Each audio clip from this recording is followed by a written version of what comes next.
నమస్తే। ఈరోజు GHMC commissioner Karnan గారిని భారతీయ జనతా పార్టీ కార్పొరేటర్లు మేము కలవడం జరిగింది।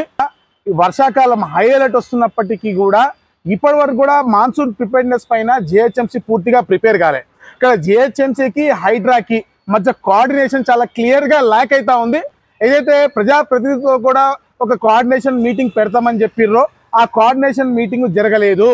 ఏదో ఒకటి రెండు చోట్ల మేము గట్టిగా అడిగినంత మాత్రాన మా దగ్గర జరిగినంత మాత్రాన సిటీ మొత్తం జరిగినట్టు కాదు, సిటీ వైడ్గా కూడా ఎక్కడెక్కడ ముంపు ప్రాంతాలు ఉన్నాయి అక్కడ ప్రతి చోట కూడా ప్రతి ఒక్క కార్పొరేటర్ తోటి ఇక్కడ మరి కోఆర్డినేషన్ మీటింగ్ జరిపించి పూర్తి స్థాయిలో ప్రిపేర్నెస్ ఉండాలి। ఎందుకంటే ఇప్పుడిప్పుడే వర్షాకాలం స్టార్ట్ అయింది, ఇంకా సైక్లోన్స్ ఉన్నాయి, ఇంకా ముందు వర్షాలు ఉన్నాయి, అనేక రకాలుగా ప్రజలు ఇబ్బంది పడేటువంటి పరిస్థితిలో ఉన్నారు।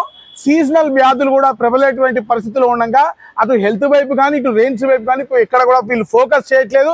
పూర్తిగా హైడ్రా జిహెచ్ఎంసీ కోఆర్డినేషన్ అనేది పూర్తిగా ఫెయిల్ అయింది। మొన్న మంత్రి గారు కూడా వచ్చి ఇక్కడ కలిపేటువంటి ప్రయత్నం దోస్తానా మిలాయించేటువంటి ప్రయత్నం చేసినప్పటికీ కూడా హైడ్రా వాళ్ళు జిహెచ్ఎంసీకి స్నేహహస్తాన్ని ఇవ్వడానికి మరి నిరాకరిస్తున్నట్టుగా మనకి చాలా క్లియర్గా గ్రౌండ్ లెవెల్లో తెలుస్తుంది।